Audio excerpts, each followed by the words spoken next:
Bonjour, je m'appelle Inès, j'ai 21 ans et aujourd'hui je vais vous partager mon témoignage.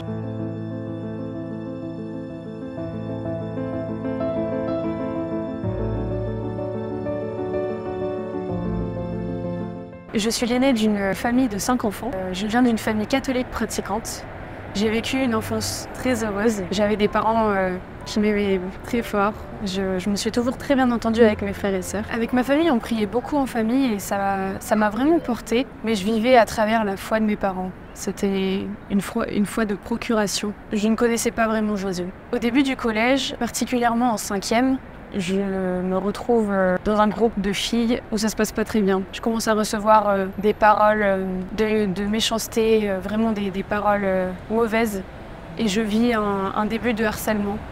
Cette année a été vraiment difficile pour moi. J'avais pas du tout confiance en moi, j'étais très timide. Je me rappelle, il m'avait parti un voyage avec le caté dans mon collège. Mes amis ont commencé à me dire « Inès, viens, on a quelque chose à te montrer. » Je me retrouve avec ces amis-là. Et en fait, ils ont commencé à invoquer les esprits. Je sentais au fond de moi que j'étais pas en paix avec ça. J'ai commencé à avoir très peur. J'étais dans l'incompréhension, je comprenais pas ce qui se passait. Et à partir de ce moment, j'ai vraiment développé une peur. J'ai commencé à avoir peur du noir. J'ai commencé à avoir peur des autres. Et par la suite, j'ai une amie que j'appréciais beaucoup, qui m'invitait souvent chez elle. Et elle a commencé à me parler de la Dame Blanche, des films d'horreur. Petit à petit, ces peurs ont augmenté, ces peurs ont commencé à grandir en moi. J'étais vraiment très angoissée à cette période-là. En début de 4e, je change de collège et j'ai été très bien accueillie. Ça s'est très bien passé en 4e et en 3e. Et cette même année, en 5e, j'ouvre un peu la Bible au hasard et je le prenais un peu comme un jeu. Si je reçois une parole, c'est top, sinon c'est pas grave. Et donc j'ouvre la Bible et je tombe sur cette parole dans Isaïe 43. « Ne vous rappelez plus des événements passés, ne considérez plus les choses d'autrefois. Je vais réaliser une chose nouvelle, elle germe dès à présent. Ne la reconnaîtrez-vous pas? J'ouvrirai un chemin à travers le désert et je ferai jaillir des fleuves dans le désert. » Et cette parole m'a vraiment portée pendant de longues années, même si je ne savais pas au fond de moi ce que cette parole signifiait. En 5e, ma tante m'a proposé de venir assister à un culte évangélique. Je n'avais jamais assisté à ce genre d'événement. Et ça a été très fort parce que je pense que c'est la première fois que j'ai vraiment ressenti le Saint-Esprit venir en moi. J'ai rencontré le pasteur de cette église et j'étais en pleurs dans ses bras. C'était vraiment un moment marquant dans ma vie et je pense que ça a été une graine semée dans mon cœur à ce moment-là. Je redonne ma première au lycée et j'étais très timide, très influençable. J'avais pas du tout confiance en moi. J'étais avec un groupe de filles qui me portait pas forcément vers le haut. J'étais en admiration devant une de mes amies. Je me laissais beaucoup influencer par ce qu'elle disait, par ce qu'elle faisait, sans savoir si c'était bon pour moi ou pas en fait. Un jour, je suis amenée à parler de la masturbation avec ces filles-là. Et en fait, j'ai été enchaînée dans ce schéma-là, dans cette dépendance pendant plus de 2 ans et demi. Et ça a été très difficile. Je me sentais vraiment sale dans mon cœur, de mon corps, de mon esprit. Je savais que c'était pas bon pour moi et je savais que c'était pas ce que Dieu voulait pour moi. Cette dépendance-là m'a conduit vers un dégoût de moi. J'avais honte quand je me regardais dans un miroir. Je me haïssais, je m'insultais. Et je pense que j'ai vraiment développé une colère et une rage envers moi. Je me condamnais toute seule et je me disais que j'étais pas digne de retourner devant le Seigneur vis-à-vis de ce que je faisais. À cette même période, j'écoute énormément de musique qui glorifie Satan, de musique qui dénigre les femmes, des musiques qui sont vraiment agressives pour mon cœur. Et en fait, je vois les conséquences au quotidien sur mes pensées, sur mes paroles surtout. J'insultais mes frères et sœurs à longueur de journée. J'étais tout le temps en confrontation avec mes parents. Je leur manquais profondément de respect. Dès que j'étais en colère, je claquais les portes. Je hurlais dans la maison. Et pardon l'expression, mais en fait, je me levais et je faisais la gueule tout le temps. J'écoutais beaucoup de rap. essentiellement ça. Non pas que le rap soit mauvais, mais voilà, c'était vraiment des paroles agressives. Quand j'ai écouté toutes ces musiques vraiment agressives, j'étais presque satisfaite de rester dans un mood triste. C'est comme si l'ennemi essayait de m'enfoncer au plus bas, de me dire « Inès, en fait, t'es bien quand t'es triste ». Et je croyais à ce mensonge profondément. Je continuais à écouter des musiques tristes pour rester dans ce mood-là. Voilà, ma joie et mon sourire ont complètement disparu à cette période-là. J'ai reçu cette phrase dans Romains 10-17 qui dit « La foi vient de ce que j'entends, et ce que j'entends vient de la parole de Dieu. » Et cette parole a été un vrai tournant dans ma vie, parce que j'ai commencé à supprimer toutes les musiques qui glorifiaient Satan, à supprimer toutes les musiques qui dénigraient les femmes, et à supprimer tous ces artistes qui, à travers leurs paroles, venaient détruire mon cœur et mes pensées. Le Seigneur m'a vraiment protégée d'une manière particulière en novembre 2022. J'avais commandé des places de concert pour aller voir un rappeur très connu, français. Ce qui s'est passé, c'est que j'ai commandé ces places sur Le Bon Coin. Et en arrivant devant la salle de concert, le monsieur me dit « Madame, ce sont des fausses places, vous ne pouvez pas rentrer. » Et de Damso. Non, c'était à Lyon. Et à ce moment-là, je m'effondre en larmes parce que je voulais vraiment y assister. Et en prenant du recul un an plus tard, je vois à quel point le Seigneur m'a gardée et m'a protégée. Je pense qu'il m'a vraiment protégée des portes que le diable voulait ouvrir à travers ce concert, que j'allais potentiellement vivre.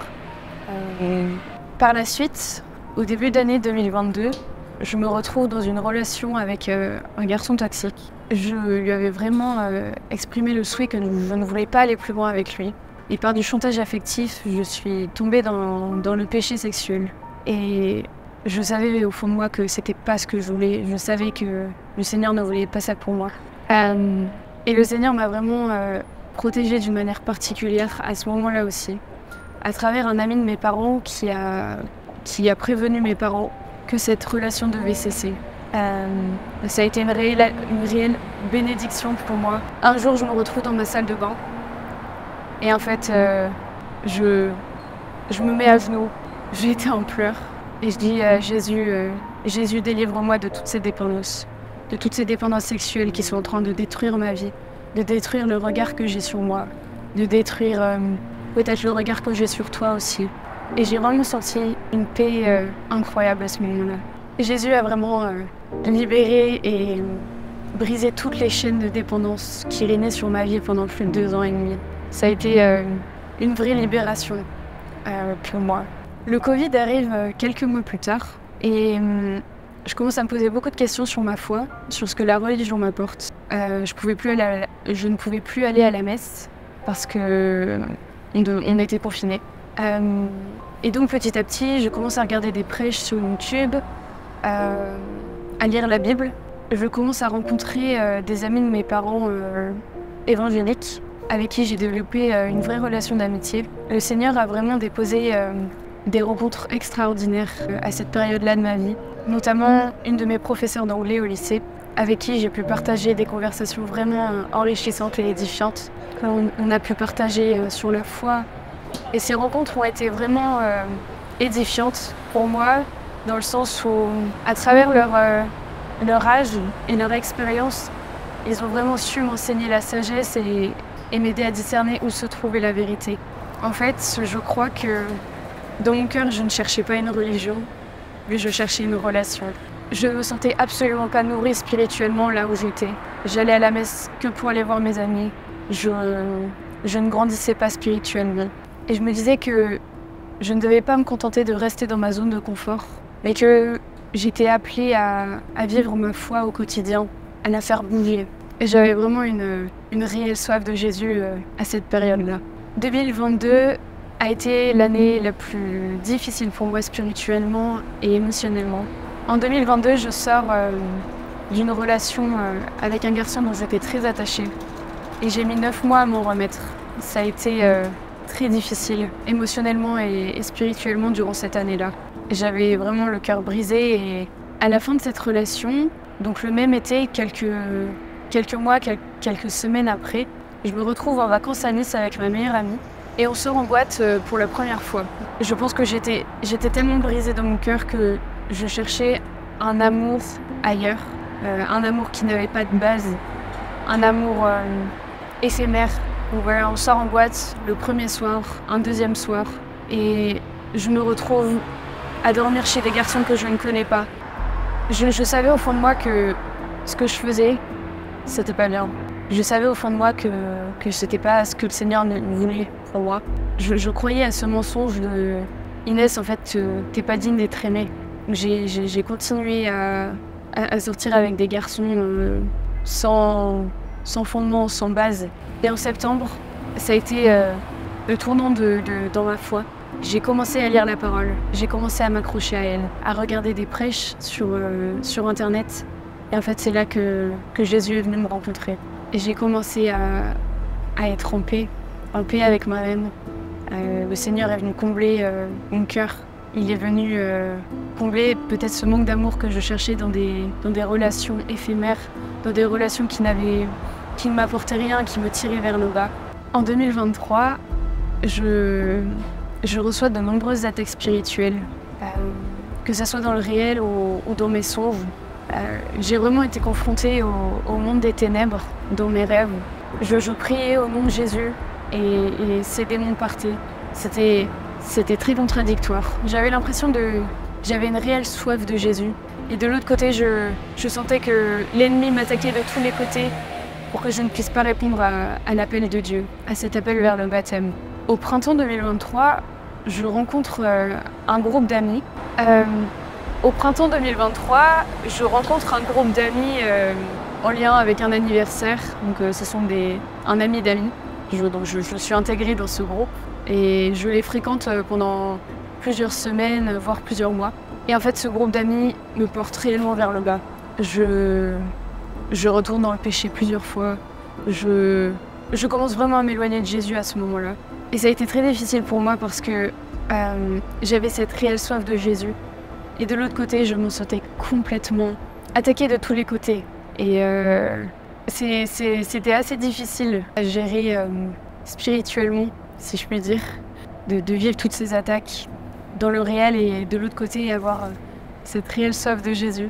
J'ai vraiment vécu à cette période-là un vrai désert spirituel parce que je fréquentais ces personnes. C'était des personnes pas du tout alignées avec ma foi et j'étais vraiment épuisée spirituellement et j'avais constamment l'impression de retourner dans cette vie passée, dans cette vie de péché. Mais c'est assez dingue parce que je vois comme cette période a été pour moi la période la plus bénéfique. Parce qu'à travers toutes ces difficultés, toutes ces épreuves spirituelles que le Seigneur me permettait de vivre, il a pu façonner mon cœur, déverser de nombreuses bénédictions à travers ces épreuves et cette saison de difficultés. Il est venu transformer mon cœur. En fait, je n'ai pas rencontré Jésus à l'église. Et je n'ai pas non plus rencontré Jésus à travers la foi de mes parents. Je n'ai pas rencontré Jésus à travers les prêtres ou la religion. En fait, Jésus est vraiment venu me rencontrer quand j'étais au plus bas et que j'avais réellement besoin de lui. Le Seigneur vient vraiment se manifester dans les saisons où on s'y attend le moins. Où on est au plus bas, on se sent le plus vulnérable, je pense, et le plus faible. C'est à ce moment-là qu'il vient agir d'une manière particulière sur notre vie. Le Seigneur a guéri ma relation avec mes parents. J'ai une relation magnifique avec eux aujourd'hui. Il a délivré toutes ces dépendances sexuelles qui régnaient sur ma vie pendant plus de 2 ans. Il a guéri la relation avec mes frères et sœurs. Je trouve une telle liberté à suivre la parole. Merci. J'ai reçu cette parole dans 2 Corinthiens qui dit « Les choses anciennes sont passées, voici toutes choses nouvelles ». Et en fait, quand le Seigneur est venu me rencontrer, il a transformé mon cœur. Il a transformé ma vie et maintenant que j'ai goûté à son amour, je ne peux plus me passer de lui. Et voilà, durant toute cette année 2023, j'ai vraiment vécu une bataille spirituelle pour cet appel au baptême. De nombreuses personnes ont essayé de me faire échouer vis-à-vis de cet appel vers le baptême, mais je ne suis pas restée. J'ai vraiment décidé de suivre Jésus. Et c'est le 15 octobre 2023 que je suis passée par les eaux du baptême et que j'ai décidé de donner ma vie à Christ. J'ai fait ce choix de vouloir le suivre pour le reste de ma vie et le reconnaître comme mon sauveur et mon Seigneur.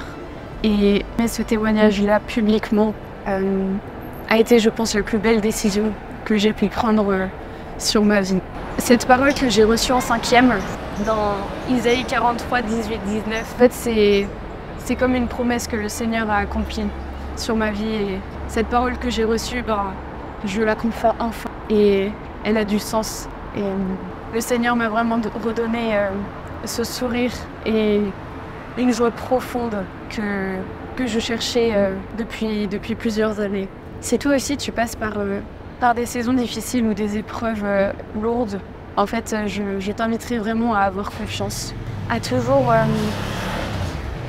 te dire que cette saison n'est qu'un passage vers une saison de bénédiction. Et je peux t'en assurer parce que je l'ai vécu. Et les bénédictions qui sont cachées derrière cette période difficile veulent tellement plus, sont tellement plus belles, tellement plus grandes que ces difficultés que tu peux vivre. Donc voilà, je t'encourage vraiment à avoir confiance et à garder les yeux fixés sur Jésus. Il y a une parole dans 1 Pierre 1,9 qui dit « Cette joie, vous l'avez reçue parce que vous êtes sauvés. Voilà la réponse que vous gagnez quand vous croyez en Jésus. » Et en fait, c'est vraiment ça. Quand on décide de suivre Christ, on a une joie profonde en nous que personne ne peut enlever. Et c'est vraiment ce que j'ai voulu partager à travers ce témoignage. C'était Inès, voilà mon témoignage. À bientôt.